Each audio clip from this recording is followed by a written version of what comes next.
Matthew here from MiniWarGaming.com, and this is another episode of Rules I Didn't Do Wrong, or maybe did do wrong. I think that's the title that I'm going to be settling on for this little series. In response to one of the past battle reports, I've been noticing that a lot of comments are pointing out mistakes that we make in our battle reports. And sometimes you're right, but sometimes a lot of the comments are incorrect. In fact, it's more often that they're incorrect than they are correct. So I thought it would be suitable to create a post-battle report video, which I call Rules You Thought I Did Wrong, or Rules I Didn't Do Wrong, where I address the questions that people had. Now, when I created this, some people wrote that, oh, you shouldn't really focus on the negative, just leave those people alone and let them do their thing and just focus on the positive. It wasn't really meant to be focusing on the negative. It's more meant to be instructional, so you can see, because obviously there's misconceptions with rules, and you're going to see a few of those that we're going to talk about today, especially with Necrons, Entropic Strike, leadership test, and fearless units, all those kind of things.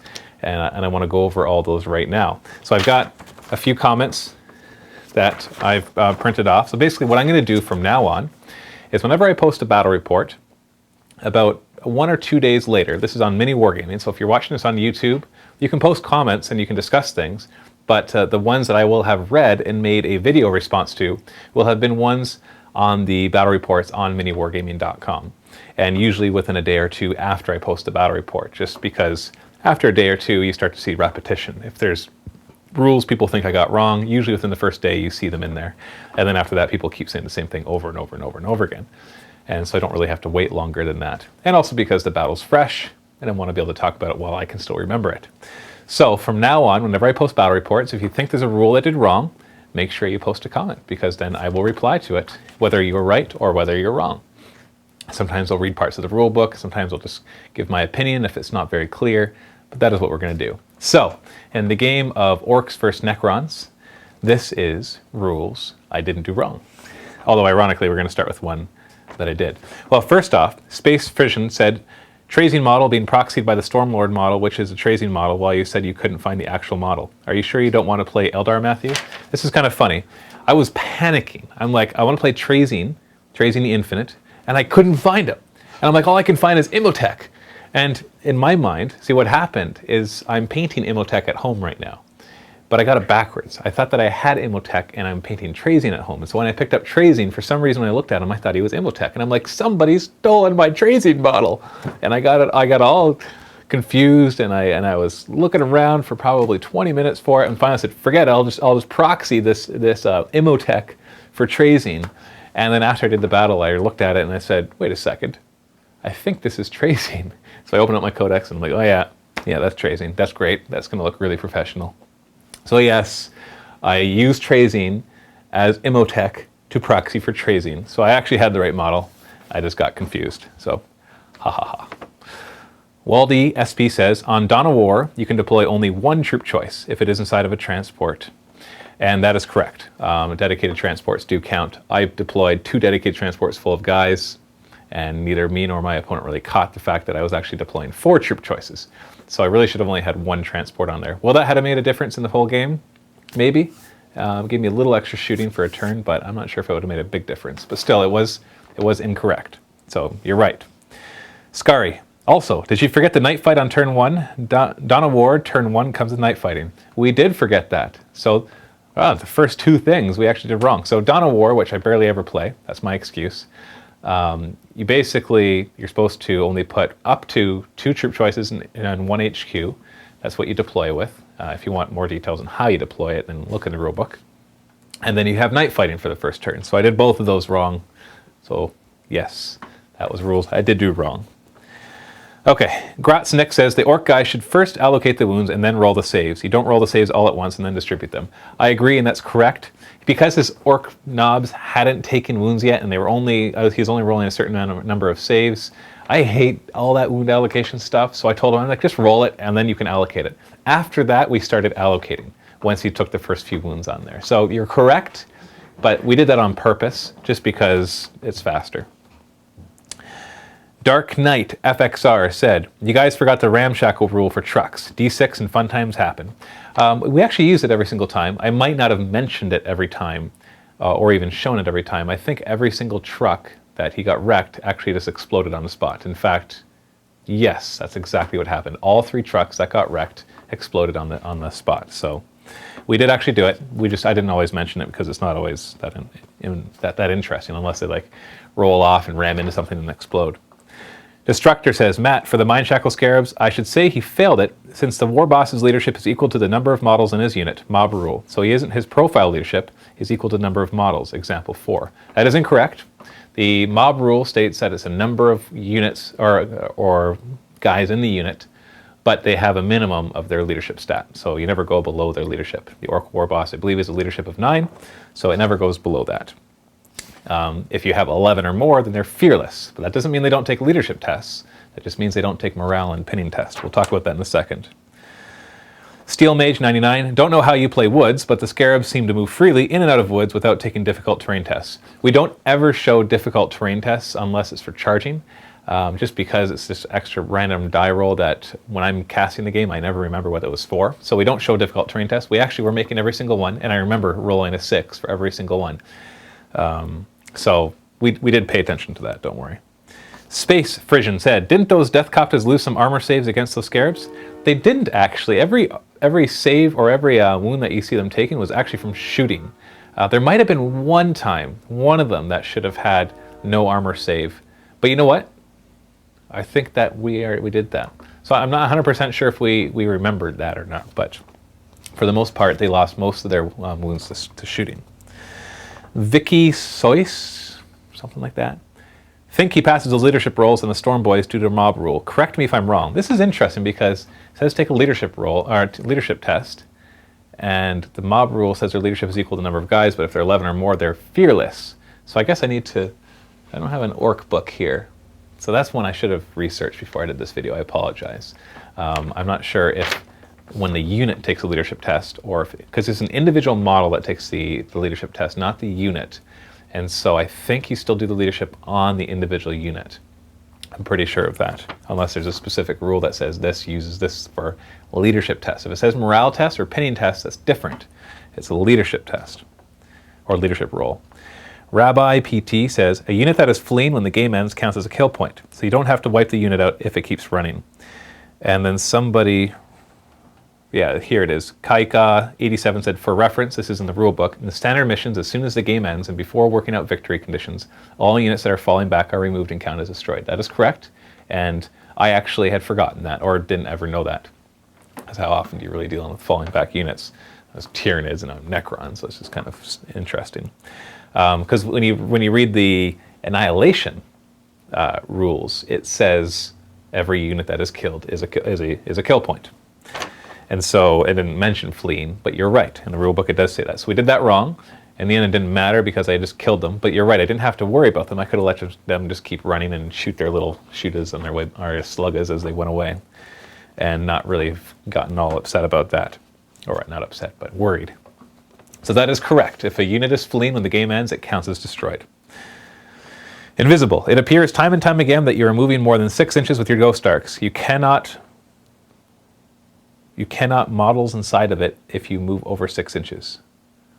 Maybe you're probably saying you can't shoot with models inside of it. Anyways, I don't move more than 6 inches, and we were very careful with this. See, what you do is when you start your vehicle, you can pivot, and then you can move, and then you can pivot again.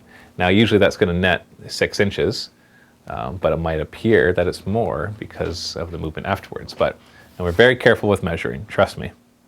Very, very carefully. It might just be the camera angle, it might be something else, but we do be careful with that. Okay, Doc069 actually has a few comments. He says, Entropic Strike. For each hit a vehicle suffers, blah, blah, blah, blah, blah, blah. Do you actually get to roll to see if you penetrate the armor? It doesn't say you don't, but nor does it say you do. I've heard this argument a few times, and I think it's the stupidest, dumbest argument. I'm not calling you dumb, Doc069, because everybody talks about this. But I think it's just so dumb, because the rule says, Entropic Strike, when you hit a vehicle, you roll on a 4+, it immediately loses an armor value. And so some people are like, so do you get to roll for penetration? It's like, well, why would you assume that you don't? Just because you did something immediately when you hit it, like, you still get to go. And just because it doesn't say you do, like, you don't have to have a rule for every single weapon that says, oh yeah, and you do get to fire with this weapon. And so just because it says, here's the rules for a Gauss Flare, it's a Strength 4, AP 5. But it didn't say you could fire it. So therefore, you can't use it in the shooting phase. It's like, well, if you just have to assume that you're allowed to do what you're normally allowed to do, unless it says you can't. And here's further proof of that, and I think this is proof. You can upgrade your Catan to have Entropic Strike. Now tell me, why would you give a 200 plus point model who is strength 7 and a monstrous creature, that means he gets 2d6 armor penetration, something that will take his only 4 attacks, which will destroy almost any vehicle without a problem, and instead exchange those 4 attacks for 4 maybe opportunities to strip off an armor or 2? Why would you do that? Why would you ever take that upgrade if that's all it does? Obviously, that is not its intent. So yes, you definitely, if they put this in the FAQ that I'm wrong, then it's just the stupidest thing in the entire world. Entropic Strike, you lower the armor, and then you still roll for penetration. In fact, you roll for penetration right after you lower the armor, not before, because it says when you hit, you roll on a 4+, it immediately, uses the word immediately, loses that armor. And if it gets down to 0, then it's immediately wrecked. So then if it's wrecked, you don't roll for armor penetration to see if it explodes because it's already been wrecked. So that is definitely how that works. I don't see how there can be any argument just because it doesn't say, and then you go on and you do your next step, because you do that. You assume that. Another one from Daco69. Did Buddy take any of his KFF cover saves? That's the custom force field. He took tons of them. In fact, that's most of the rolls that you see him is him trying to take his 5+ cover saves. And then also, do Mind Shackle Scarabs work against Fearless, the mob rule? Definitely. It says you take a leadership test. Fearless, you automatically pass morale and pinning tests. There's plenty of rules there's a few rules in the 40k codexes, or codices, where it says to take a leadership test, and it has nothing to do with being fearless or not being fearless. Like another good example is the Doom of Malantine. When you start within 6 inches of it in the shooting phase, you take a leadership test on 3 dice. For every point you fail it by, you take a wound, no armor saves allowed. And if you're fearless, it doesn't stop you from getting your brain sucked out of your head. And the Mind Shackle Scarabs, you can be fearless all you like. The Scarabs are still trying to burrow into your head. Not that I'm going to try to justify a rule by the fluff. It just says take a leadership test, and Fearless says morale and pinning tests are automatically done. Also another one from Daco69, vehicles aren't relentless. You move, you rapid fire. I think that was a 4th edition rule for choosing. That is completely incorrect. Vehicles, as long as they don't, here, let me just read it. Vehicles. Basically, I'll summarize it, then I'll find it. Vehicles can fire as if they haven't moved.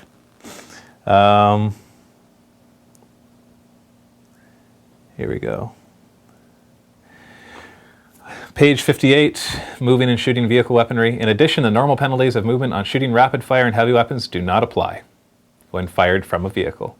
These weapon types always fire as if the firing model had not moved, regardless of whether it did or not. Note that vehicles cannot run. So it's talking about the vehicle, not the occupants. The occupants, if the vehicle moves, they count as having moved. So if they have heavy weapons, they can't fire. And if they have rapid fire, then they're only firing at the 12-inch range. So yes, when I move a Ghost Arc, it can still fire 24 inches. Otherwise, those vehicles would be very, very difficult to use properly. It's nice to be able to get a few of those shots off in the distance. All right, that's all the rules questions. And the last thing that we have here is actually a very good comment, and I agree. It's Moving Barley says, Matt, sorry to be saying this since I truly enjoy your bat reps, but they have surely become way too alike. In a 2,000-point game, the list is almost always the same, and it's just Necron after Necron game. I thought that you and your second season were really committed to playing different games. In my humble opinion, I would like to see more fantasy games, or perhaps just a game with your NIDs or Space Marines once in a while. I do agree. See what happened at the beginning of season 2? I said, I've played enough Tyranids and we've played enough standard missions, so here's what we're going to do for season 2. I am either A, going to play a different army other than Tyranids, or B, if I do play Tyranids, we're going to play a special mission like Planet Strike or battle missions. Or, I think that was it. C, play other games like Fantasy, War Machine, those ones can be played standard. And to be honest, that's what I've been doing. Necrons aren't Tyranids. But now the Necrons have become like the Tyranids. I've played so many games with them. And yes, you're starting to see the same army over and over again. That's because pretty much every game that I play, you guys see on a bat rep. And so you're watching me learn my army. And so you're seeing little tweaks here and there. And so I realize that can get repetitive. And I agree. We need to start shaking things up. And so I need to start throwing in different mission types. We just played a game of Warhammer Fantasy. Now, the type of game I don't have much control over. It depends on what players challenge me to.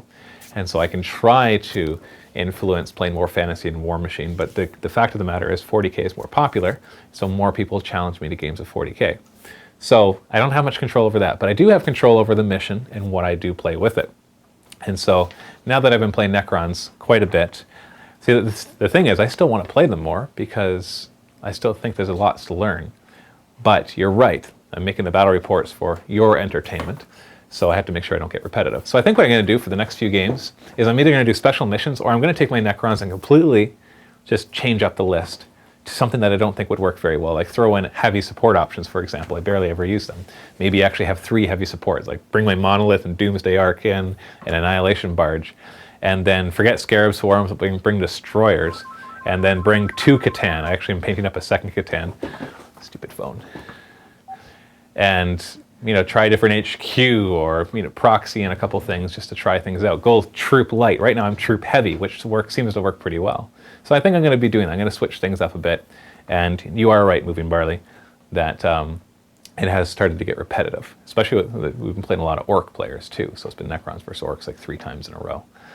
So I will start to change things. And also, Beatmap Batrep Season 2 is coming to an end pretty soon, and we're thinking of starting up a new series, another Battle Report series. It's not Beatmap Batrep, it's something that's going to be even cooler, but I'm not going to give away those details quite yet, but it should happen in the next month or 2. Anyways, this is Matthew from MiniWarGaming. Make sure you leave comments below where you think I'm right and where you think I'm wrong. Happy War.